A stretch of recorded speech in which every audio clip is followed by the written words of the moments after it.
آج ہم گجرات کے سورت میں بیٹھے ہیں 11ویں صدی میں 1054 عیسوی میں جب گجرات کے ساحل پر مسلمان آباد تھے اس وقت یہاں پر کوئی حکومت بھی مسلمانوں کی قائم نہیں تھی. یہاں پر راجہ بلہرا حکومت کرتے تھے. مسلمانوں نے راجہ بلہرا سے گزارش کی ہم مسلمان ہیں, ہم کو مذہبی آزادی چاہیے, ہم اپنے مذہبی امور پر تمہارے قانون کا پابند نہیں ہو سکیں گے, ہم اپنے قانون کے مطابق زندگی گزاریں گے. انہوں نے راجہ بلہرا سے اس کی کوشش کی. راجہ بلہرا ایک انتہائی شریف النفس انصاف پسند راجہ تھے. انہوں نے کہا بالکل ہم تمہارے جذبات کو محسوس کرتے ہیں اور ہم یہ مذہبی آزادی تم کو عطا کرتے ہیں. اسی گجرات میں 1054 عیسوی کے اندر مذہبی آزادی مسلمانوں کو دی گئی تھی. اس راجہ بلہرا نے یہی نہیں کیا بلکہ ان کے دور کے اندر یہ بھروچ کے اندر 1034 کے اندر مدرسہ قائم ہوا جس کا نام مدرسہ اسحاق والا تھا, اور 1068 کے اندر اسی بھروچ کی جائے مسجد تعمیر ہوئی اسی راجہ بلہرا کے دور میں. یہ گجرات جس کے ایک راجہ نے آج سے 1000 سال پہلے اس ملک کے اندر مذہبی آزادی دل کھول کر لی, آج اسی گجرات کا وزیر اعظم اس ملک سے مذہبی آزادی چھیننا چاہتا ہے. یہ ہمارے لیے اضطراب کی بات ہے. ہم اس کو برداشت نہیں کر سکتے, ہم اس کو برداشت نہیں کر سکتے.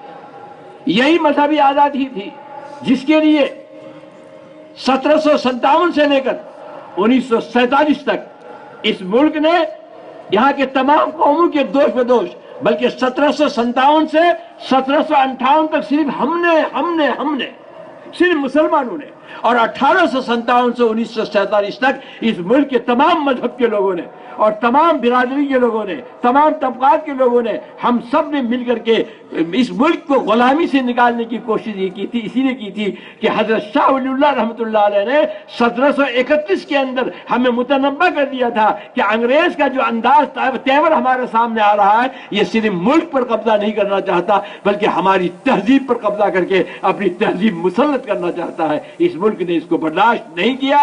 ہم 200 سال تک جنگ لڑتے رہے, خون بہایا, اور اس تمام جنگ کے لڑنے کے بعد اس تمام نے لوگوں نے مل کر اس ملک کی آزادی کے لیے جب ہم نے ایک دھکا دیا انگریزوں کو تو ایک دھکے میں 7 سمندر پار اس کا سیاست پھینک دیا. اس لیے اس معاملے کے اندر ہم نے ہمیشہ کوشش کی ہے کہ کبھی بھی مذہبی آزادی کو خطرہ نہ ہو. یہی وجہ ہے آزادی کے بعد اس جنگ آزادی میں ہمارے بزرگوں نے حصہ لیا. 14 ستمبر 1957 کے اندر خود حضرت مولانا قاسم نانوتوی رحمۃ اللہ علیہ, حضرت مولانا رشید احمد صاحب گنگوہی رحمۃ اللہ علیہ, حضرت حاجی امداد اللہ مہاجر مکی رحمۃ اللہ علیہ کے دوش بدوش انہوں نے ان کے سرپرستی کے اندر انہوں نے جنگ لڑی.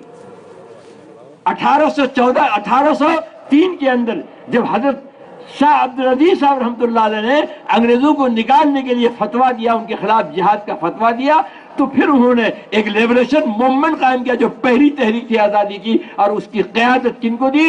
حضرت سید احمد شہید رحمۃ اللہ علیہ کو دی, جنہوں نے حضرت اسماعیل شہید کے ساتھ مل کر کے آزادی کی لڑائی لڑی. یہ لڑائی ہم اس لیے لڑ رہے تھے, ہم کو کچھ نہیں چاہیے تھا.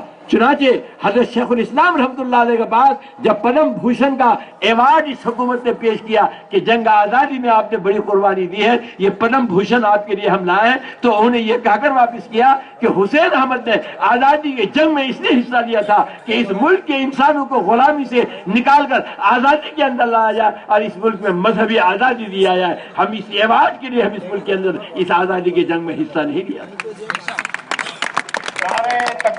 ہر زمانے کے